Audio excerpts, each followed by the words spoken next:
అందమైన చర్మ సౌందర్యం మీ సొంతం. Second aqua radiance deep cleansing gel.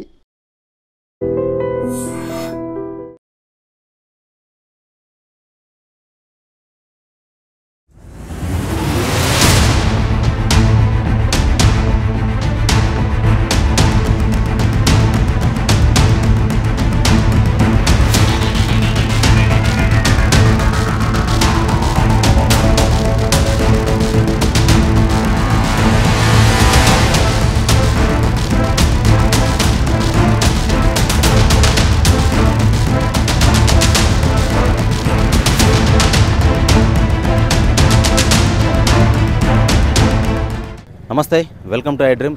ఈరోజు తెల్లవారుజామున హైత్నగర్ సమీపంలోని కుంట్లూరు గ్రామ శివార్లో ఒక కారు యాక్సిడెంట్ చేయడం జరిగింది. అయితే తెల్లవారుజామున ఈ రోడ్డు సైడ్ ఆగి ఉన్న డీసీఎం వ్యాన్ని ఒక కారు, ఇక్కడ ఎదురుగా వస్తున్న కారు వచ్చేసి స్పీడ్గా వచ్చిందా లేకపోతే నిద్రమబ్బులో ఉన్నారో తెలియదు, కానీ ఘోరంగా యాక్సిడెంట్ కావడం జరిగింది. అందులో 5 ప్రయాణిస్తున్నట్టుగా ఇక్కడ స్థానికులు తెలపడం జరుగుతుంది.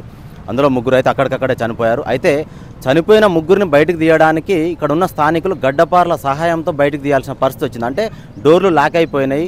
అంటే ఎంత ఘోరంగా అయిందంటే మేము చెప్పిన విధానం బట్టి మీకు అర్థం కావాలంటే మీ విజువల్ చూస్తేనే మీకు అర్థమైద్ది. అంటే ఎంత బలంగా గుద్దితే 3ని, అందులో ఉన్న చనిపోయిన వాళ్ళని బయటకు తీయాలంటే గడ్డపార్ల సహాయంతో తీయాల్సిన పరిస్థితి వచ్చింది. అంటే ఎంత వేగంగా వచ్చి తగిలితే అంతగా ఇరుక్కుపోయి ఉంటారు, ఎంత కారు నుజ్జు ఉంటుందో. ఒకసారి ఈ డీసీఎం వ్యాను ముందల భాగం చూడొచ్చు, చక్రం ఊడిపోయింది, బెండ్ అయిపోయింది, మొత్తము కింద బ్యాలెన్స్ రాడ్ కూడా ఇరిగిపోయి పడిపోయి ఉందన్నమాట. డీజిల్ కూడా లీక్ అయిపోయింది, ఆయిల్ మొత్తం కారిపోతుంది, అద్దంతో సహా ఇక్కడ ఏం లేదు అసలు. డీసీఎం పరిస్థితి ఇలా ఉందంటే కారు యాక్సిడెంట్ అయిన కారులో ఉన్న వాళ్ళ పరిస్థితి ఎలా ఉందో ఊహించుకోవచ్చు. 3 అక్కడికక్కడ చనిపోవడం జరిగింది. అలాగే ఒక 2 పరిస్థితి విషమంగా ఉందని చెప్పేసి అయితే చెప్తున్నారు. తెల్లవారుజామున జరిగిందని చెప్పేసి చెప్తున్నారు. అయితే యాక్సిడెంట్ జరగగానే ఇమీడియట్లీ ఇక్కడ ఉన్న స్థానికులు 100కు డైల్ చేయడం వల్ల హైత్నగర్ ల్యాండ్ ఆర్డర్ డిపార్ట్మెంట్ వాళ్ళు ఇక్కడ చేరుకోవడం జరిగింది. సంఘటన స్థలాన్ని వాళ్ళు అబ్జర్వ్ చేసినట్టయితే పసుమామల నుంచి కారు రావడం జరుగుతుంది. హైత్నగర్ మెయిన్ రోడ్ నుంచి పసుమామల సైడ్ డీసీఎం అనేది వెళ్ళడం జరుగుతుంది. ఆపోజిట్ డైరెక్షన్లో ఈ యాక్సిడెంట్ కావడం జరిగింది. కారు వేగంగా ఉందా లేదా అనేది ప్రాథమిక విచారణలో మేము తెలుసుకునే ప్రయత్నం చేస్తాం. ప్రజెంట్ అయితే 3 చనిపోయారు, ఒకరికి సీరియస్గా ఉంది, వాళ్ళు ప్రైవేట్ హాస్పిటల్లో అడ్మిట్ కావడం జరిగింది. అయితే చనిపోయిన వారి మృతుల పేర్లు వచ్చేసి చుంచు త్రినాథ్ రెడ్డి, చంద్రసేనారెడ్డి, చుంచు వర్షిత్ రెడ్డి వీళ్ళుగా గుర్తించడం జరిగింది. వీళ్ళనైతే ఉస్మానియా ఆసుపత్రికి పోస్ట్మార్టం నిమిత్తం అక్కడికి తరలించడం జరిగిందని చెప్పేసి అయితే పోలీసు వారు తెలపడం జరుగుతుంది. ఇంకా గాయపడిన వారు, హాస్పిటల్లో అడ్మిట్ అయిన వారి పరిస్థితి ఈరోజు ఎలా ఉంది, అతని పరిస్థితి అనేది ఇప్పటికిప్పుడు చెప్పలేని పరిస్థితి. వాళ్ళని అయితే ప్రైవేట్ హాస్పిటల్లో అడ్మిట్ చేయడం జరిగిందని అయితే పోలీస్ డిపార్ట్మెంట్ వారు తెలియజేయడం జరుగుతుంది. అయితే ఇక్కడ యాక్సిడెంట్ కారణాలు వచ్చేసి స్థానికులు చెప్పిన వివరాల ప్రకారం రోడ్ అనేది కర్వ్ ఉంది, అంటే టర్నింగ్లు ఎక్కువగా ఉన్నాయి. మనం ఇక్కడ నుంచి చూడొచ్చు visuals, left turning, immediately right turning ఉందని చెప్పి చెప్తున్నారు. దీనివల్ల ఏంటంటే మనం మినిమం 40-50 స్పీడ్ మెయింటైన్ చేసినప్పటికీ ఒక్కోసారి కంట్రోల్ అవ్వదు. ఎదురుగా వస్తున్న వెహికల్ని ఖచ్చితంగా యాక్సిడెంట్ చేసే అవకాశం ఉంటుంది. దీని గురించి మేము చాలాసార్లు ఇక్కడ ఉన్న ఆర్ఎన్బి డిపార్ట్మెంట్ వాళ్ళకి తెలియజేయడం జరిగింది. అయినా కూడా ఈ రోడ్డు అనేది కర్వ్ అనేది తీసేయలేదు. ఇటు సైడ్ నుంచి కొంచెం బ్రిడ్జ్ అనేది బ్రిడ్జ్ చేయడమా లేకపోతే రోడ్డు ఎక్స్టెండ్ చేయడమా చేస్తే బాగుంటుందని చెప్పినాము. కాకపోతే ఈరోజు జరిగిన ప్రమాదానికి కారణం వేగం అయితే కాదు, టర్నింగ్ ఎక్కువగా ఉండడం వల్ల. షార్ప్ టర్నింగ్స్ ఉన్నాయి, వెంటనే టర్నింగ్స్ ఉన్నాయి, లెఫ్ట్ అండ్ రైట్ టర్నింగ్లు ఉండడం వల్ల డీసీఎం అనేది కొంచెం పెద్ద వెహికల్ కాబట్టి అది లాంగ్ కటింగ్ తీసుకుంటూ ఉంటారు. అంటే కొంచెం వెహికల్ మీదికి వచ్చినట్టుగా అనిపిస్తూ ఉంటుంది. ఆ సమయంలో కారుకు రైట్ సైడు, డీసీఎంకు రైట్ సైడ్ 2 ఆపోజిట్ డైరెక్షన్లో వస్తున్నాయి కాబట్టి 2 రైట్ సైడే తగిలినాయి. భారీ యాక్సిడెంట్ అనమాట. డీసీఎంకు వీలే ఊడిపోయింది, కింద బ్యాలెన్సింగ్ అనేది మొత్తం చేసి అనేది కూడా ఇరిగిపోయింది. అయితే కారుని కూడా ఒకసారి మీకు చూపించే ప్రయత్నం చేస్తాం. కారు కూడా ఇక్కడే సంఘటన స్థలంలోనే పెట్టడం జరిగిందనమాట. అసలు కారు వచ్చేసి స్కోడా కంపెనీకి సంబంధించిన కారు. ఈ కారు నెంబర్ కూడా మనం ఒకసారి గమనిద్దాం. ఫ్రంట్ భాగం అయితే నుజ్జు అయింది. కారు నెంబర్ వచ్చేసి స్కోడా కంపెనీకి సంబంధించిన మహారాష్ట్ర ఎంహెచ్ ఉందన్నమాట. మహారాష్ట్ర రిజిస్ట్రేషన్ ఇది MH02DG0771, MH02DG0771 కార్ నెంబర్ వచ్చేసి. ఇది బ్యాక్ సైడ్ ఎలాంటి డ్యామేజ్ అయితే బ్యాక్ సైడ్ కాలేదు. ఇక ఒకసారి మనం ఫ్రంట్ భాగానికి వెళ్ళినట్లయితే ఇక్కడున్న పరిస్థితిని మనం చూడొచ్చు. ఫ్రంట్ భాగం ఇంజన్ అనేది పూర్తి స్థాయిలో నుజ్జు అయిపోయింది. ఇంజనే ఇలా ఉందంటే మనుషుల పరిస్థితి ఎలా ఉంటుంది, ఆ శరీరం ఎంత నుజ్జు అయి ఉంటుందో ఒకసారి మనం గమనించుకోవచ్చు. ఒకసారి వీళ్ళు కూడా చూడొచ్చు. రైట్ సైడ్ ముందర రేడియేటర్ పోయింది, ఫ్యాన్ పోయింది, అలాగే ఏసీకి సంబంధించింది కూడా మొత్తం గ్యాస్ పైపులు కూడా కట్ అయిపోయినాయి. ఏసీకి సంబంధించిన గ్యాస్ పైపులు ఇవి మొత్తం ఎక్కడికక్కడ విరిగిపోయి ఉన్నాయి. ఒకసారి స్టీరింగ్ చూడొచ్చు, స్టీరింగ్ వీలు లేదు, అక్కడ ఎయిర్ బెలూన్స్ కూడా ఓపెన్ అయి ఉంటాయి మ్యాక్సిమం. కాబట్టి ఈ బెలూన్స్ కూడా మ్యాక్సిమం మనిషి ప్రాణాన్ని కాపాడలేకపోవచ్చు అని చెప్పేసి మనం అంచనా వేయచ్చు. ఒకసారి టైర్లను కూడా చూసుకున్నట్టయితే వీల్ బెండ్ అయిపోయింది. రైట్ సైడ్ డోర్ ఇది, డ్రైవింగ్ సీట్ సైడ్ ఉన్న డోర్ ఇది, ఒకసారి గమనించుకోవచ్చు. ఇది టాప్, కార్ టాప్ను కూడా చూడండి ఎలా ఉందో, మొత్తం ఊడిపోయింది, స్టీరింగ్ లేదు, మొత్తం బానౌట్ మొత్తం ఊడిపోయింది, ఇంజన్ మొత్తం నుజ్జు అయింది. ఇది ఇంత ఉందంటే మనుషుల ప్రాణాలు ఎంత కూడా ఒకసారి మనం అంచనా వేసుకోవచ్చు. ముగ్గురు అయితే ఇప్పుడు చనిపోవడం జరిగింది. కొంతమంది ఇద్దరు అంటున్నారు, కొంతమంది ఒక్కరు అంటున్నారు. ఈ ముగ్గురు కూడా అన్నదమ్ముల పిల్లలు, అంటే ఒక్కొక్కరికి ఒక్కొక్కరు మాత్రమే కొడుకు అని చెప్పేసి చెప్పడం జరుగుతుంది. అన్నదమ్ముల పిల్లలే. పొద్దున్నే వాళ్ళు జిమ్కి వెళ్ళే క్రమంలో ఈ యాక్సిడెంట్ జరిగిందని చెప్పేసి అయితే చెప్తున్నారు. అయితే ఇక్కడ టర్నింగ్ ఉండడం వల్ల, పూర్తి స్థాయిలో వేగం అని చెప్పేసి కాదు, ఇది టర్నింగ్ ఉండడం వల్ల left to right immediately turnings ఉన్నాయి కాబట్టి పెద్ద వెహికల్ వచ్చినప్పుడు, లారీ కావచ్చు, స్కూల్ వ్యాన్ కావచ్చు, ట్యాంకర్స్ కావచ్చు, వచ్చినప్పుడు లాంగ్ కటింగ్ అనేది తీసుకుంటూ ఉంటారు పెద్ద వెహికల్ వాళ్ళు. అలాంటప్పుడు ఏంటంటే ఎదురుగా వచ్చే వెహికల్, కార్ అయినా ఆటో అయినా కూడా వాళ్ళకు ప్లేస్ అనేది కొంచెం తక్కువగా ఉంటుంది. వాళ్ళు హెవీ వెహికల్ కాబట్టి లాంగ్ కటింగ్ అనేది చేస్తూ ఉంటారు కాబట్టి ఈ ప్రమాదం జరిగి ఉండొచ్చు అనేది చెప్తున్నారు. చనిపోయిన వాళ్ళు ముగ్గురు పోస్ట్ మార్టం నిమిత్తం ఉస్మానియా హాస్పిటల్కి తీసుకెళ్లడం జరిగింది. మిగతా ఒకరినైతే హైత్నగర్ సన్ రైజ్ హాస్పిటల్లో అడ్మిట్ చేయడం జరిగింది. అతను కూడా పరిస్థితి అయితే చాలా సీరియస్గా ఉందని పోలీస్ శాఖ వారు కూడా చెప్పడం జరుగుతుంది.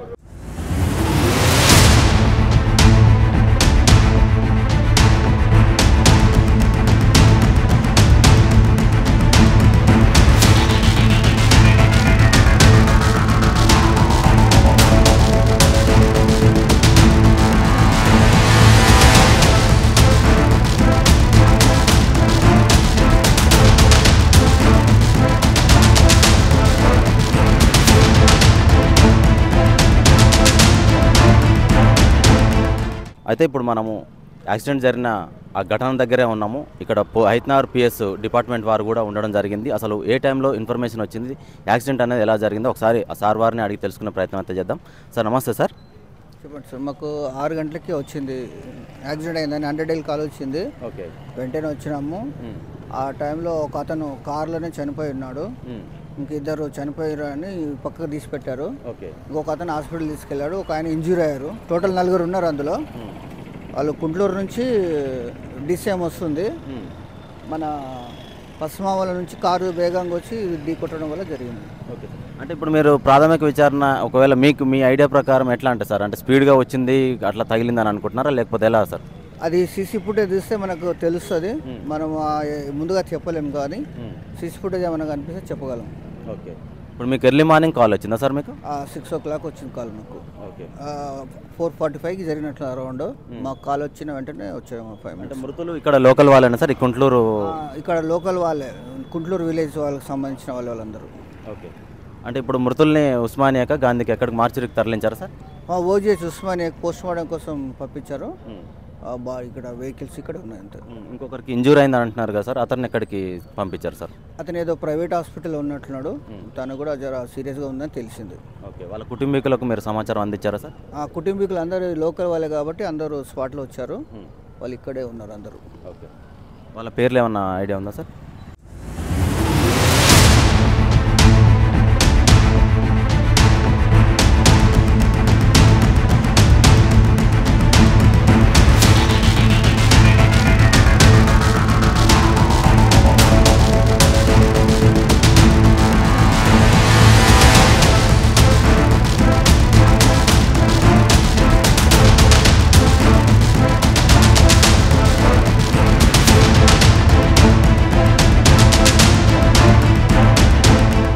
అయితే ఇక్కడ సంఘటన స్థలంలో ఏదైతే యాక్సిడెంట్ జరిగిందో ఒక పెట్రోల్ బంక్ ముందు యాక్సిడెంట్ కావడం జరిగింది అనమాట. ఆ పెట్రోల్ బంక్ యజమాని మనతో పాటు ఉన్నారు. ఒకసారి అన్నని అడిగి తెలుసుకుందాం అసలు ఎప్పుడు జరిగింది, ఏం జరిగిందో.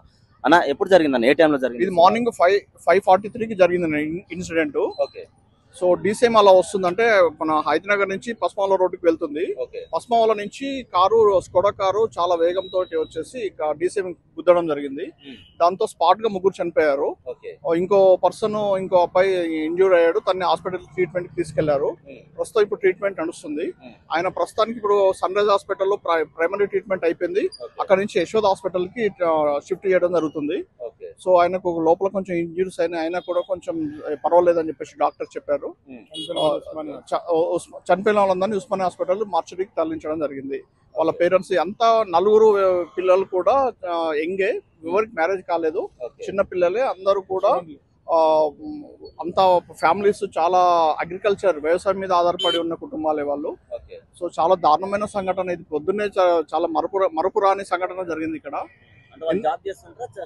వాళ్ళు స్టడీ చేస్తున్నారు, ప్లస్ వాళ్ళు వాళ్ళ ఫాదర్స్ హెల్ప్ చేస్తుంటారు అగ్రికల్చర్ విషయంలో. కానీ వాళ్ళ ఇండివిజువాలిటీ, వాళ్ళకి ఒక ఇండివిజువాలిటీ ఉంది. వాళ్ళు కూడా ఏదో చిన్న చిన్న బిజినెస్ చేసుకుంటున్నారు. సో ఆ రకంగా ఉన్నారు. మాకు ఫస్ట్ మేమేమనుకున్నాం అంటే ఏదో యాక్సిడెంట్ లో అయిందనంటే ఏదో డ్రింక్ చేసి తాగి వచ్చారు యాక్సిడెంట్ అయింది అనుకున్నాం. కానీ తర్వాత మాకు తెలిసింది ఏంటంటే పిల్లలకి ఎలాంటి హ్యాబిట్స్ లేవు, బ్యాడ్ హ్యాబిట్స్ లేవు. అది మార్నింగ్ ఏదో అనుకోకుండా వాళ్ళ ప్రాప్తం అంత వరకే ఉంది, అలాగే జరిగిపోయిందని చెప్పేసి మేము అనుకోవడం జరిగింది. అంటే వాళ్ళు ఎర్లీ మార్నింగ్ బయటికి వెళ్ళారు అంటే ఎక్కడికి వెళ్తున్నారు సార్? వాళ్ళకి మన ఎక్కడున్నో తెలియదు. వాళ్ళకి పస్మాల దగ్గర ఒక ల్యాండ్ ఉంది, అక్కడ ఒక ఫామ్ హౌస్ కూడా ఉంది. వాళ్ళు అక్కడికి వెళ్ళి వస్తున్నారని చెప్పేసి సమాచారం, అంతే తప్ప పూర్తి వివరాలు మాకు తెలియదు.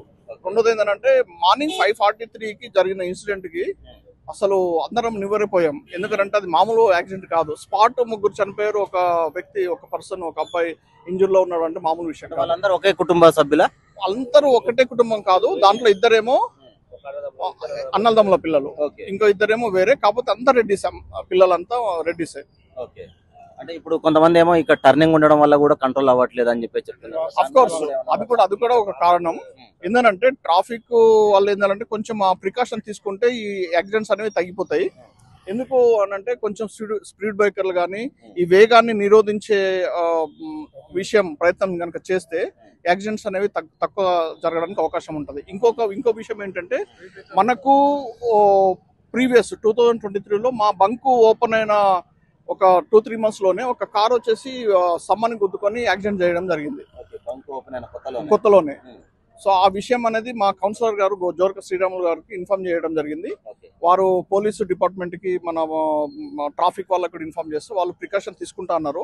బహుశా ఆ టైంలో తీసుకున్నారు, కానీ మళ్ళీ పాత పడిపోయింది అది.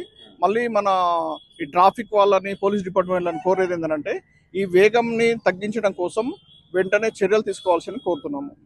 కాదు, చాలా ఈ మన ప్రజలందరూ కూడా, అంటే ఈ రోడ్ మీద వెళ్లే వాళ్ళందరూ కూడా, ఈవెన్ మా కుంట్లూరు వాసులంతా కూడా వేగంని నిరోధించి, అంటే స్పీడ్ ని తగ్గించి ఈ యాక్సిడెంట్లు తగ్గించడానికి చర్యలు తీసుకోవాల్సిందిగా కోరుచున్నాము. అంటే ఇప్పుడు చనిపోయిన వాళ్ళ ఇండ్లు ఎక్కడ సార్? ఈ పరిసర మొత్తం కుంట్లూరే, చాలా దగ్గర, నియర్ వాకబుల్. పేరెంట్స్ వాళ్ళు వచ్చి వాళ్ళ రోదన పిల్లలు, అంటే ఒక టైంకి వచ్చిన పిల్లలు, అంటే ఒక ఏజ్కి వచ్చేసి ఒక్కొక్క ఫ్యామిలీకి ఒక్కొక్కడే అబ్బాయి. సో వాళ్ళు ఒక వయసుకి వచ్చారు, అంటే పేరెంట్స్ కి చేదోడు వాదోడుగా ఉండే సమయానికి వచ్చేవారికి వాళ్ళకి లేకుండా చనిపోయేసరికి వాళ్ళు తట్టుకోలేకపోయారు. వాళ్ళ రోదనలు చాలా భయంకరంగా ఉన్నాయి. చూస్తే మాకే ద్రవించిపోయింది. అంటే ఇది చూసే వాళ్ళందరూ కూడా కన్నీళ్ళు పెట్టడం జరిగింది. ఎందుకంటే అంత ప్రేమగా పెంచుకున్న పిల్లలు వాళ్ళకు దూరం అయిపోయారు. వాళ్ళు జీర్ణించుకోలేని విషయం అది. ఇప్పుడు వాళ్ళ పేరెంట్స్ ఎక్కడ ఉన్నారు సార్? వాళ్ళ పేరెంట్స్ ఇప్పుడు హాస్పిటల్కి వెళ్ళారు. అంటే మార్చికి తీసుకెళ్లారు కాబట్టి పేరెంట్స్ హాస్పిటల్ వెళ్ళారు. చనిపోయిన వాళ్ళ పేరెంట్స్, తల్లిదండ్రులు. సో ఇంజూర్ అయిన తల్లిదండ్రులు వాళ్ళు హాస్పిటల్కి వెళ్ళారు.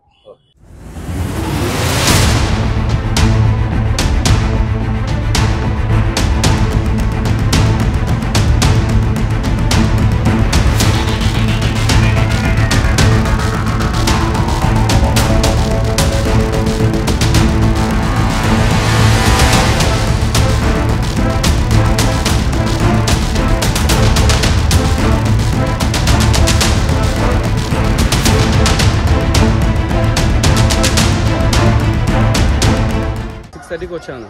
మా చెల్లె ఫోన్ చేసింది, అన్న వర్షిత్ రెడ్డికి యాక్సిడెంట్ అయింది, త్రినాథ్ చనిపోయినట్టున్నారు అని చెప్పినారు. నేను స్పాట్ ఇక్కడ ఉరికొచ్చేసరికి వర్షిత్ హాస్పిటల్ తీసుకుపోయారు అని చెప్పారు. 5:30కి వెళ్ళినాను. 5:30కి వెళ్ళి అన్ని హాస్పిటల్ వెతుకుని అక్కడ లేదు. ఈయన కూడా చనిపోయిన కనుక రిటర్న్ తీసుకొని వస్తారు. ఈయన కూడా ఇంకో డెడ్ బాడీ ఉంది కనుక ఆయన వేసుకొని వస్తారు. నాకు పోలీస్ స్టేషన్ కాడ కనిపించినారు.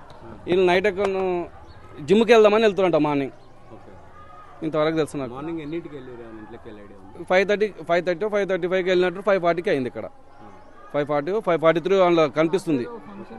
నైట్కి వెళ్ళేసి ఇంటికి వచ్చిరంట. డ్రెస్సులు చేంజ్ చేసుకుని మళ్ళీ ట్రాక్ల మీదనే ఉన్నారు, షార్ట్లో ఉన్నాయి. ముగ్గురు స్నేహితులు చనిపోయారు. ఒక ఆయన ఇంకా సీరియస్గా ఉండి, ఆయనది ఏందో తెలియదు. ఇంకా పవన్ కళ్యాణ్ రెడ్డి ఏదో అంటున్నారు. పక్క పక్కన పాతిళ్ళు అన్ని ఒకటే గల్లీలు ఉంటాయి. ఎవరంతా వాళ్ళు వెళ్ళిపోయారు. వీళ్ళందరూ ఇప్పుడు డిగ్రీ సెకండ్ ఇయర్, ఒకరు డిగ్రీ అయిపోయిన వాళ్ళు, ఒకరు BBA చేస్తున్నారు వీళ్ళిద్దరు. ఒక ఆయన డిగ్రీ 3rd ఇయర్, ఒక ఆయన డిగ్రీ 4th ఇయర్. ఇక్కడ సన్షైన్ ముషీరాబాద్లో ఉంటారు చూడండి, బీబీఏ చేస్తున్నాను. ఇంకొక అతను అక్కడనే డిగ్రీ కాలేజ్, అంత ఐడియా లేదు. ఎంతమంది వాళ్ళకు ఒక్కొక్క కొడుకే, ముగ్గురికి చనిపోయిన వాళ్ళు ముగ్గురు ఒక్కొక్క కొడుకులే, ముగ్గురు ఒక్కొక్క కొడుకులే, ఒక్కొక్క కొడుకు. ఈ బిల్డింగ్ ఒకరిది, ఆ బిల్డింగ్ ఒకరిది, ఇంకా ఆయనది అక్కడ ఉంటుంది. అన్నదమ్ము చిన్నప్పటి నుంచి ఒకదాని, వీళ్ళిద్దరేమో ఓన్ అన్నదమ్ములు వీళ్ళిద్దరు. ఈయనకు ఒక్కొక్కడు. నేను వాళ్ళ మేనమామను, మామను, మా చెల్లెల కొడుకు ఇద్దరు. ఆయన మేనబావ, ఆయన సొంత అల్లుడు.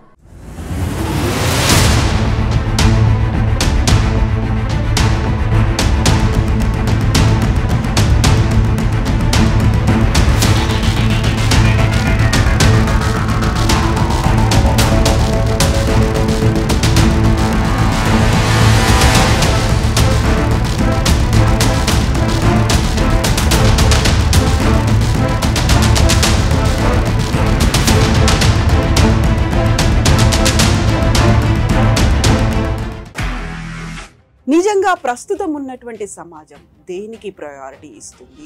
ఆర్థిక సంబంధాల చుట్టూ మాత్రమే తిరుగుతోంది. మళ్ళీ ఎన్నికలంగానే చాలా విరక్తి కలుగుతాం. మంచి అనిపిస్తుంది కదా, లేడీస్ కూడా ఛాలెంజింగ్ జాబ్స్ చేసినప్పుడు చాలా బాగుంటది. ట్రాఫిక్ అసిస్టెంట్స్ గా నియమించిన ట్రాన్స్జెండర్స్ అందరితో సాల్యూట్ చేయించుకుంటున్నారు. ఫుడ్ డెలివరీ ఇవ్వటానికి వెళ్ళినటువంటి డెలివరీ బాయ్ అనిల్ పై కళ్ళ ముందు